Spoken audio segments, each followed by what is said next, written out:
What's up, guys? Welcome to episode number 36 of 10K on the Bay, my journey to 10,000 listings on eBay. Today we're going to go over our first sale, which is exciting, this $100 coffee mug. We can go over how to ship an item and how to actually ship one of these in a padded flat rate envelope without it breaking. Now it sounds crazy, right? But there's a way to ship this. You can actually use the regular cardboard one without it breaking, but just for good measure, I'm going to use this this flat rate padded envelope as an example, and hopefully it arrives safely. I mean, I've done this before, I haven't had any issues yet, but again, anything can happen. So I am going to show you guys how to ship a mug and how to ship a label, period. So you can see here, we had our first sale. We're going to go ahead and click print labels and ship. I'm going to come down here to print shipping label. And you can see here it's $6.50 for a padded flat rate envelope. I had entered this information in when I first set up the listing to make it easier. So now I can just literally click purchase postage. Now this is going all the way to New York City for $6.50. Not too shabby.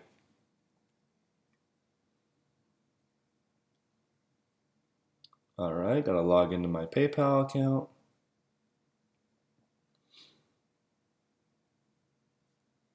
Gotta agree to the terms. This is the first time I am doing a label on PayPal. I'm assuming in the future I do not need to refill that out.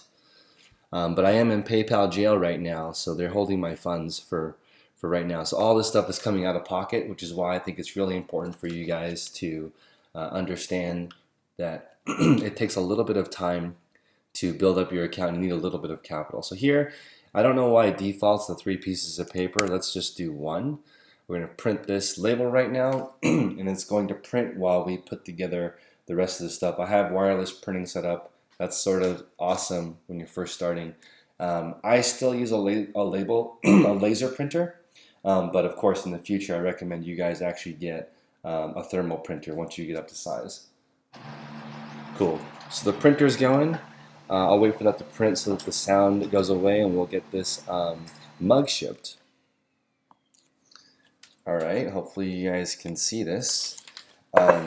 This is the mug that we just sold. Hold on one second, I'm going to check the camera. Okay, just wanted to make sure the camera was pointed in the right direction. So here we have the mug, and so how can I ship this without a box? Am I crazy? Well, not really. I'm actually going to make my own box. So you can see here, this is the same size as the Scotty stuffer. So this is 9 inches by 3.5 inches by 5.5 inches. It's the perfect size for a mug. Before I put it in the box, I'm actually going to wrap this in bubble wrap. And I'm going to take especially more care around the handle, because that's the easiest part to break. So we're going to wrap this pretty thoroughly in bubble wrap. I like to actually tape the bubble wrap in place because it will shift during shipping.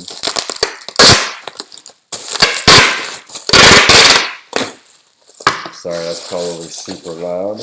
And then I'm going to actually tape this direction. Cool. So now I have this little ball of fluff that probably if I dropped it from a short distance it would not break, but this is not enough protection. Do not send it directly to your customer inside the poly bag like this. It will break. So we've built our custom box right here. So I'm going to go ahead and put this mug in. It fits snugly.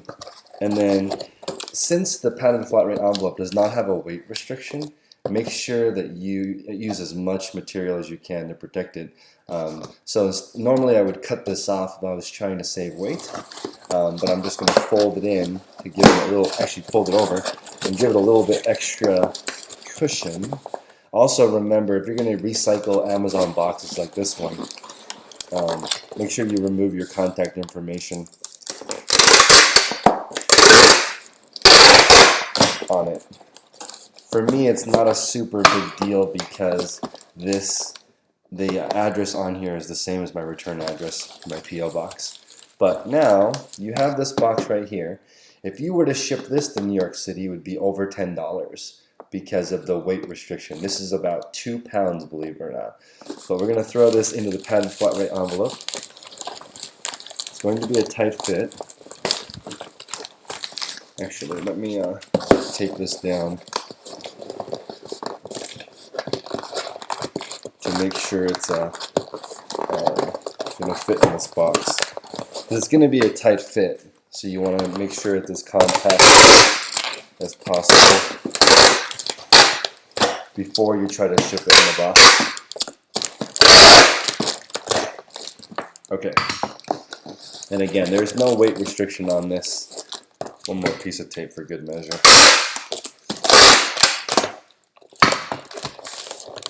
Okay. So I think this might be a little bit larger than a Scotty stuffer, which I've never used before.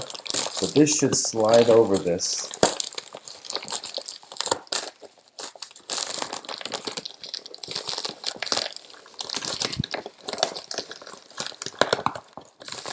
Wow, this is a really tight fit, but it looks like it will fit. So yeah, make sure that the dimensions are right before you do this, because it'll make it a lot easier. I'm gonna pause the video right now so you guys don't have to watch me snuggle this over. Hold on one second. Okay, so now you can see that it fits perfectly in here. Now, some people tape down the ears, but I think that's considered tampering with the shape of the envelope. So I do not tape down the ears when I send these, but some people do, and I think depending on your postmaster, they may or may not allow that. So once you have this set up, I use the sticky labels that I purchase on eBay. I can send you, the link is in the description below. So you can see here, I'll cover the address, but this is ready to go, and I have not altered the envelope at all. I'm actually going to put one more piece of tape along the seam, which is allowed, but not necessary, just to make sure this safely gets there. So now I have essentially built my own box around this. It's very firm. I'm positive this is not going to break the mug. So provided somebody doesn't throw this against the wall, I think it should make it safely. We'll find out in a couple of days if I get a positive feedback or not. But again, this is our very first sale.